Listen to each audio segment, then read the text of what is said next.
রাধে কৃষ্ণ বন্ধুরা, কেমন আছেন আপনারা? আশা করি সবাই ভালো আছেন। আজকে আবার একটা নতুন ভিডিও নিয়ে হাজির হয়ে গেছি। ভিডিওটি শেষ অবধি দেখার অনুরোধ রইল। আজকের গল্প তারাশঙ্কর বন্দ্যোপাধ্যায়ের অন্যতম শ্রেষ্ঠ উপন্যাস হাঁসুলি বাঁকের উপকথা। আজকে উপন্যাসের ৬৭ পর্ব। সে চলে গেল আটপৌরে পাড়ার দিকে। পরমের উঠানে গলার সাড়া দিয়ে ডাকলো, পরম রয়েছিস? বেরিয়ে এলো কালো শশী। পিচ কেটে ঠোঁট বেঁকিয়ে বললে, ও বাবা, পুণ্যিবান মাতব্বর কি হে? ভুরু নাচিয়ে ইশারা করে বনোয়ারি প্রশ্ন করলে, কই সে কোথায়? অর্থাৎ পরম। বিচিত্র হাসি হেসে কালো বউ বললে, কে জানে, হয়তো পেনিনির বাড়িতে। তা তুমি তুমি কি মনে করে পথ ভুলে? কিছুদিন আগের একটা কথা মনে পড়ে গেল বনোয়ারির। সে বলল, পুণ্যির ভাগ দেবার কথা ছিল ভাই, তাই ভাগ এনেছি।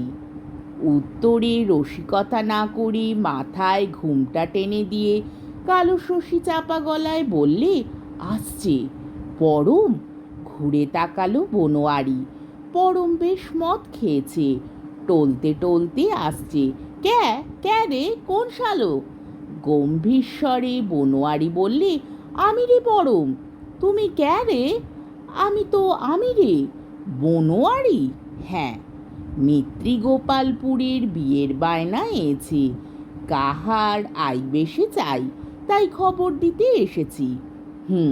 মিত্রিগোপালপুর খুব ধুম লয়। হ্যাঁ, তা যাবি তো? তা যাব, কিন্তু কি তোর সঙ্গ আমার বললি কি না? আমার একটা কাজ আছে। কি কাজ আছে বললি কি না?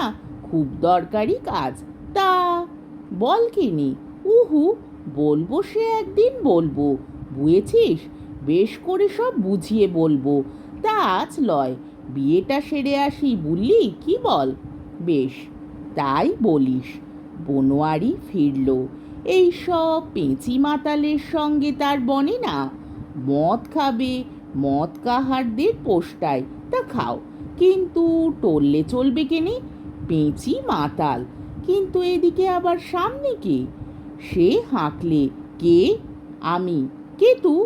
আমি পানু, পান কেষ্ট। পানা?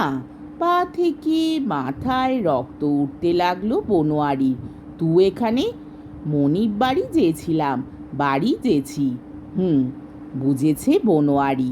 পানা এখনো পাক দিচ্ছে সুতো। দে তা দে। বনোয়ারি ভয় করে না। পানু বললে, তুমি পরমের ঘর আইছিলে বুঝি? হ্যাঁ, বায়না আছে আই বেশের, মিত্তি বাড়িতে। তুমি সিগারেটটি খাও। আমার মনিবের ছেলে স্কুলে পড়ে তো সিগারেট খায়। আজ পকেট থেকে বার করে এঁকেছিল কুলুঙ্গিতে। আমি এক ফাঁকে বললে কি না? হাসতে লাগলো পানা। আবার বললে, তা চুরি করাই সার হলো, দুটির বেশি ছিল না বাক্সতে।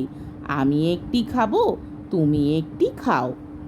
নিম তেলে পানু, ভেতরে তেঁতো, বাইরে মিষ্টি। বিলাতি নিমের কথা শুনেছে বনোয়ারি।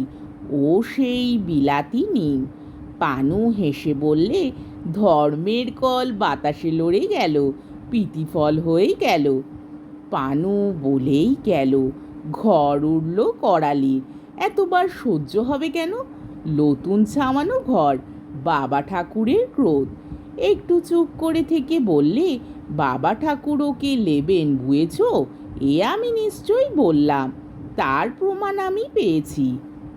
অন্ধকারের মধ্যে খানিকটা দূর থেকে কে উত্তর দিয়ে উঠল, তা আবার পাবি না?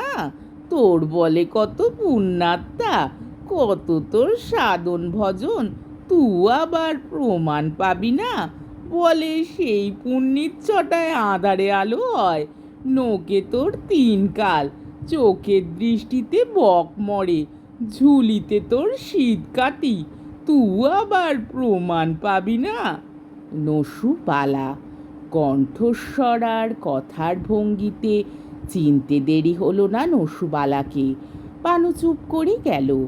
বনোয়ারি বললে, নসু? হ্যাঁ, নসুবালাই বটে আমি। কোথা যাবি? মিত্তি বাড়ি চললাম, ওদের লোক পেয়েছি, চলে যেছি। মিত্তি বাড়ির যে লোক বায়না দিতে এসেছে তারই সঙ্গে নসুবালা চলেছে মিত্র বাড়ি। এ অঞ্চলে বিয়ে বাড়িতে নসুবালার বাঁধা নিমন্ত্রণ। ও নিজেই নেয় নিমন্ত্রণ, গিয়ে হাজির হয়। পরনে মেয়ের সাজ, নাকে নথ, মাথায় খোপা, গায়ে গয়না, কাঁধে ঝুড়ি। গিয়ে ঝুড়িটা রেখে প্রণাম করে বলে, এ ওদের মঙ্গল হোক। এলাম মা ঠাকুরন, দিদি ঠাকুরনরা। এঁটো কাটা ফেলবো, পাটকাম করবো, গান শোনাবো, নাচবো। যাবার সময় একখানি শাড়ি লোবো, খাবার লোবো, গুণগান করে নাচতে নাচতে বাড়ি যাব। নসু তাই চলেছে। বনোয়ারি হাসলে। পানা পালাচ্ছে হন হন করে। নসুবালার তা চোখ এড়ালো না। সে তার সিগারেটের আগুনটাতে চলতে দেখে বুঝতে পারছে। সে বললে, আজ ঘর উড়েছে কাল হবে। বলেছে এবার লোহার তার দিয়ে দাঁধেঙ্গা, বুঝলি রে সারেঙ্গি। আজকের পর্বটি এইখানেই শেষ হলো।